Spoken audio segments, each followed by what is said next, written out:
Guten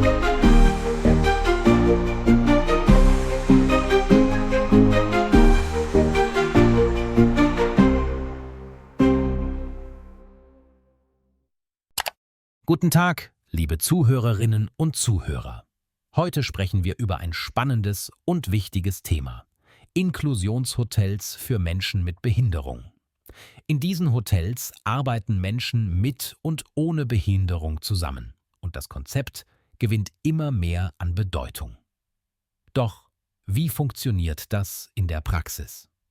Welche Vorteile gibt es und welche Herausforderungen müssen bewältigt werden? Darüber diskutiere ich heute mit zwei Experten. Begrüßen Sie bitte Frau Dr. Meyer, Sozialwissenschaftlerin mit Schwerpunkt Inklusion, und Herrn Schneider, Hotelmanager eines Inklusionshotels. Herzlich willkommen. Vielen Dank für die Einladung, ich freue mich auf das Gespräch. Auch von mir ein herzliches Dankeschön. Ich bin gespannt auf die Diskussion. Frau Dr. Meyer, könnten Sie uns zunächst erklären, was ein Inklusionshotel genau ist und warum dieses Konzept so wichtig ist?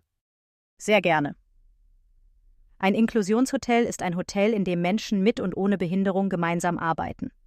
Das Ziel ist es, Menschen mit Behinderung eine gleichberechtigte Teilhabe am Arbeitsmarkt zu ermöglichen. Wissenschaftliche Studien zeigen, dass diese Arbeitsumgebung nicht nur die berufliche Integration fördert, sondern auch das soziale Miteinander verbessert. Gäste und Mitarbeiter profitieren gleichermaßen von der inklusiven Struktur.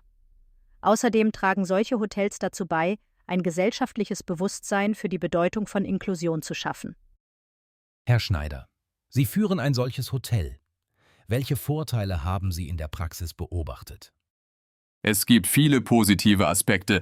Zunächst einmal schaffen wir Arbeitsplätze für Menschen, die oft Schwierigkeiten haben, eine Anstellung zu finden.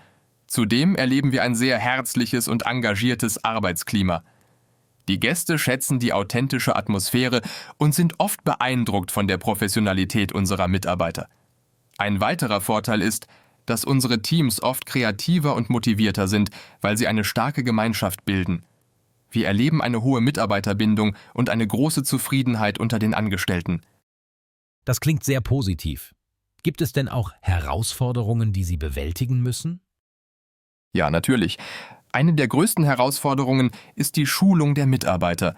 Menschen mit Behinderung haben unterschiedliche Bedürfnisse und es ist wichtig, sie individuell zu fördern.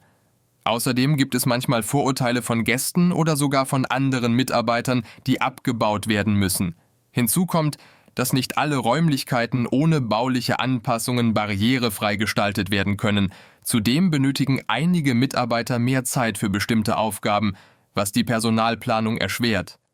Ein weiteres Problem ist die Finanzierung, da viele Inklusionshotels auf Förderungen angewiesen sind, die nicht immer gesichert sind. Frau Dr. Meyer, wie sehen Sie das aus wissenschaftlicher Sicht? Das ist ein wichtiger Punkt. Studien zeigen, dass durch gezielte Schulungen und Sensibilisierungsmaßnahmen diese Herausforderungen überwunden werden können. Es ist entscheidend, ein Bewusstsein für Vielfalt und Inklusion zu schaffen. Zudem sollte die Förderung von Menschen mit Behinderung nicht als soziale Verpflichtung, sondern als Bereicherung angesehen werden. Allerdings zeigen Untersuchungen auch, dass viele Unternehmen noch zu wenig Wissen über die konkreten Vorteile der Inklusion haben. Deshalb wäre es sinnvoll, mehr Informationskampagnen zu starten, um sowohl Arbeitgeber als auch die breite Öffentlichkeit zu sensibilisieren. Gibt es konkrete Vorschläge, wie man die Integration weiter verbessern könnte? Ja, zum Beispiel könnten mehr finanzielle Unterstützungen bereitgestellt werden, um die Ausbildung und Anpassung der Arbeitsplätze zu erleichtern. Außerdem sind Netzwerke und Kooperationen mit anderen Unternehmen hilfreich, um Erfahrungen auszutauschen und voneinander zu lernen. Wichtig wäre es auch, behördliche Genehmigungsprozesse zu vereinfachen, damit bauliche Anpassungen schneller umgesetzt werden können. Ergänzend dazu wäre es sinnvoll, schon in der Schule mehr Aufklärungsarbeit zu leisten. Wenn Kinder früh lernen, dass Menschen mit Behinderung gleichwertige Mitglieder der Gesellschaft sind, reduziert das langfristig Vorurteile. Zudem könnten Ausbildungsprogramme speziell auf Menschen mit Behinderung zugeschnitten werden, um ihnen den Einstieg ins Berufsleben zu erleichtern. Das sind sehr wertvolle Vorschläge.